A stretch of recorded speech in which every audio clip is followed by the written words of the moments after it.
Hello friends, management of public enterprises के paper में जब हम पब्लिक एंटरप्राइजेज के बारे में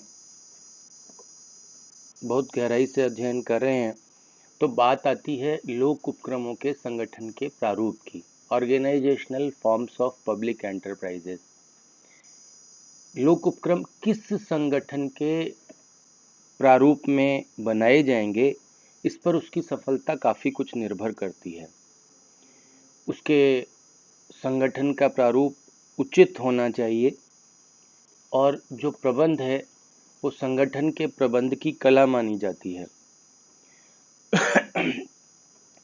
जिसकी सहायता से प्रबंधक संगठन, नियोजन, नियंत्रण, निर्देशन, समन्वय आदि के कार्य पूरे करता है और जब ये सही ढंग से हो पाते हैं तभी एक संगठन सफल हो पाता है। तो आज हम लोक उपक्रमों के संगठन के प्रारूपों के बारे में बात करेंगे।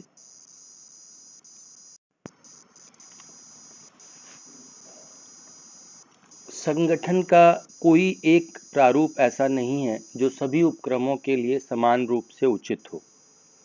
संगठन के स्वरूप का चयन करते समय बहुत सारी बातों का ध्यान रखना पड़ता है, जिसमें उपक्रम की आवश्यकता, उद्देश्य, स्वायत्तता, नियंत्रण आदि बातें प्रमुख हैं। उसी के आधार पर विभिन्न उपक्रमों के लिए भिन्न भिन्न संगठन प्रारूप चुने जा सकते हैं। निजी उपक्रमों के संगठन के प्रारूप का चयन करते समय पूंजी एकत्र करने पर जोर दिया जाता है, किंतु लोक उपक्रमों में यह समस्या नहीं है। लोक उपक्रमों में संगठन का प्रारूप निर्धारित करने के लिए स्वायत्तता, सरकारी नियंत्रण, उद्देश्य, जवाबदेहिता, हिसाबदेहिता, गोपनीयता, शीघ्र निर्णय, उपक्रम की प्रकृति, ऐसी बहुत सारी बातें हैं जिनको ध्यान में रखना आवश्यक होता है। लोक उपक्रमों के संगठन का प्रारूप निर्धारित करते समय सरकारी नियंत्रण के साथ उपक्रम के व्यावसायिक स्वरूप का भी ध्यान रखना पड़ता है। तो इन सब आधारों पर हम लोक उपक्रमों के संगठन को 3 भागों में बांट सकते हैं, जिसमें पहला विभागीय संगठन या डिपार्टमेंटल ऑर्गेनाइजेशन के रूप में हो सकता है, दूसरा सार्वजनिक निगम पब्लिक कॉरपोरेशन के रूप में हो सकता है और तीसरा संयुक्त स्कंद कंपनियों के रूप में, या जिसको हम इंग्लिश में जॉइंट स्टॉक कंपनीज कहते हैं, उस रूप में भी हो सकता है।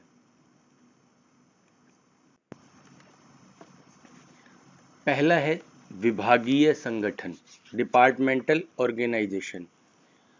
विभागीय संगठन लोक उपक्रमों के संचालन की सबसे सरल और सबसे पुरानी व्यवस्था है। इस व्यवस्था में उपक्रम का स्वामित्व पूर्ण रूप से सरकार के पास होता है। उपक्रम का प्रबंध एवं संचालन किसी मंत्रालय या उसके विभाग द्वारा किया जाता है।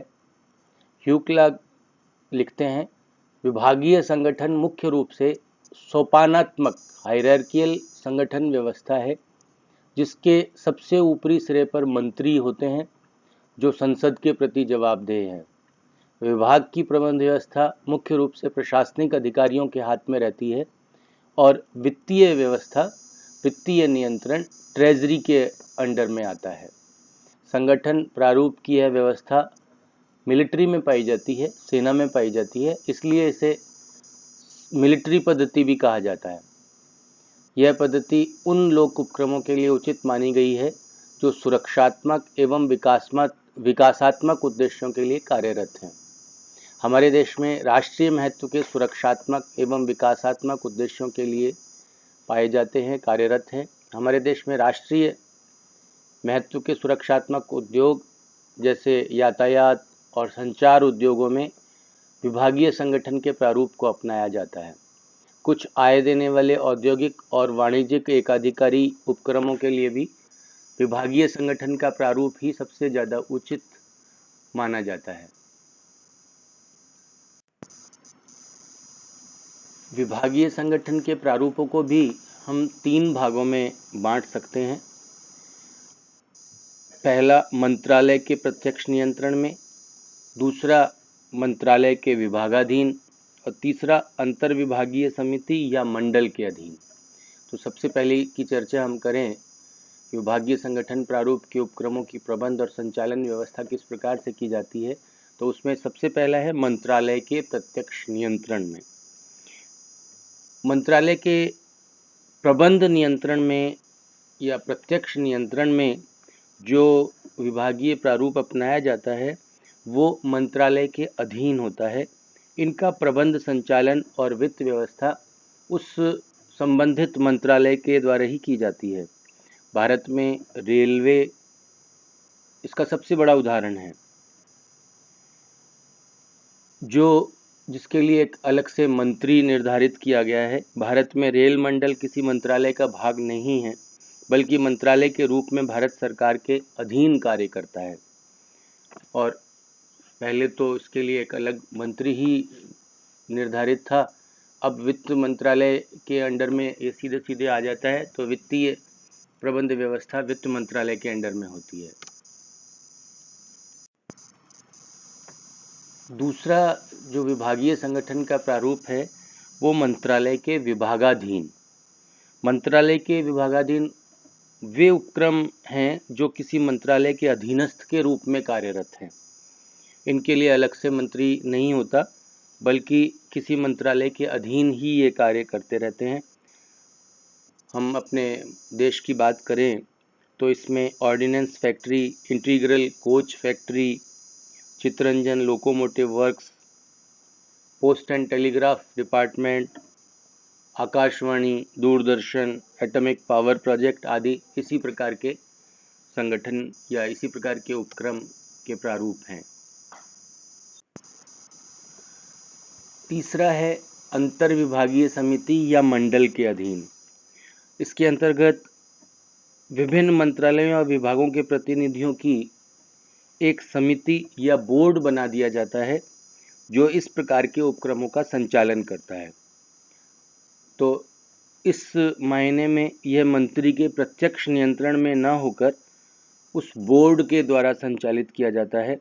इसका उद्देश्य प्रबंध एवं निर्णय में विलंब को रोकना, नौकरशाही और लाल फीताशाही पर नियंत्रण करना और कार्य में कुशलता या लोचता बनाए रखना होता है।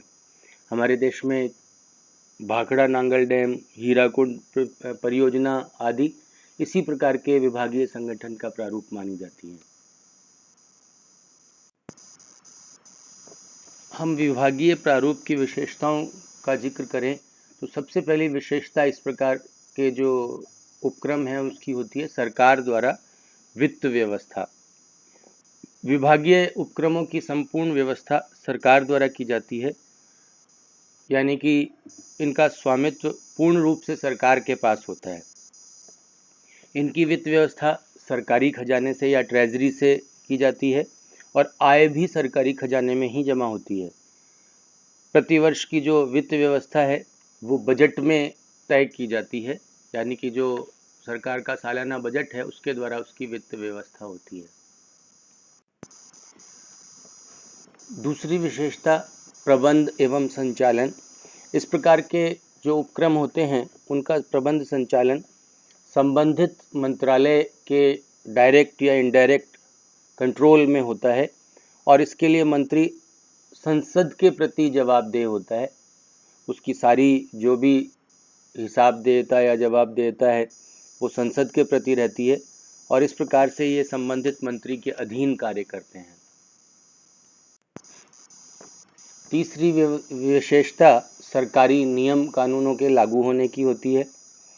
इन उपक्रमों में बही खाते, अंकेक्षण, बजट, क्रय विक्रय आदि से संबंधित वे सभी नियम लागू होते हैं जो सरकारी विभागों में लागू होते हैं, सरकारी उपक्रमों में लागू होते हैं और इस प्रकार से सरकारी नियमों से ही संचालित होते हैं।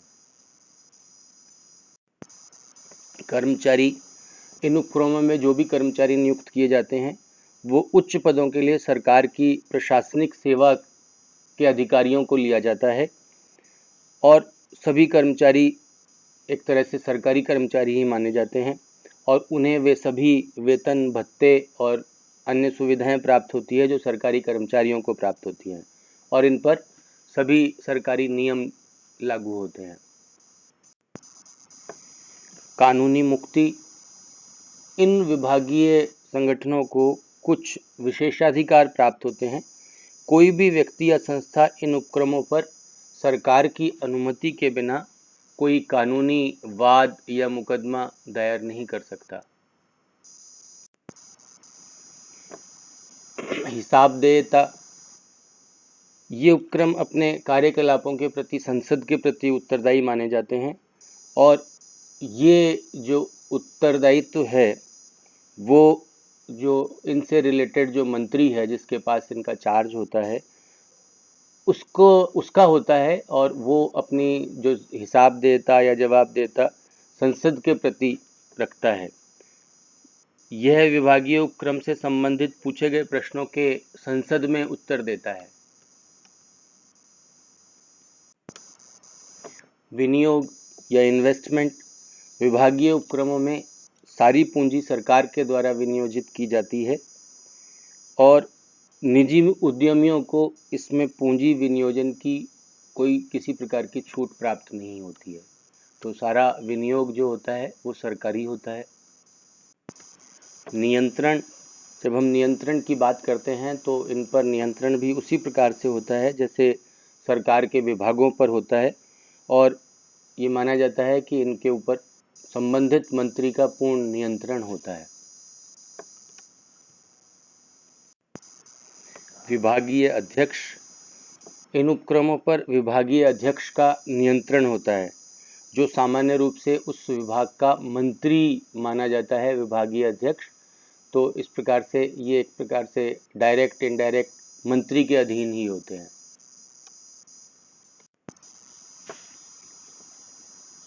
अंतिम विशेषता के रूप में हम कह सकते हैं कि ये एक प्रकार की मिलिट्री व्यवस्था है।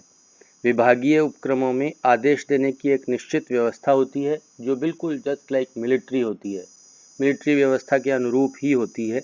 अर्थात उच्च अधिकारियों एवं अधीनस्थों में एक निश्चित श्रृंखला होती है, उसी के अनुसार आदेश और निर्देशों का कम्युनिकेशन होता है, संवहन होता है।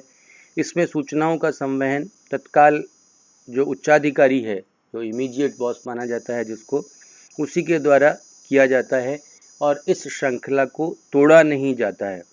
इससे आदेशों में एक रूपता बनी रहती है, समानता बनी रहती है। तो इस प्रकार से ये जो विभागीय प्रारूप या विभागीय संगठन, डिपार्टमेंटल ऑर्गेनाइजेशन होते हैं, इनके कुछ लाभ भी होते हैं जिसमें सरकारी नियंत्रण की बात करें, धन के सदुपयोग की बात करें, सरकारी व्यवस्थाओं का जो इन्वेस्टमेंट है, सरकार के द्वारा जो इन्वेस्टमेंट है उसकी बात करें। गोपनीयता है, ये एक बहुत बड़ा गुण माना जाता है कि सरकार जो चीज़ गोपनीय रखना चाहे वो गोपनीय भी रह सकती है। सावधानी बहुत ज़्यादा सरकार के द्वारा बरती जा सकती है।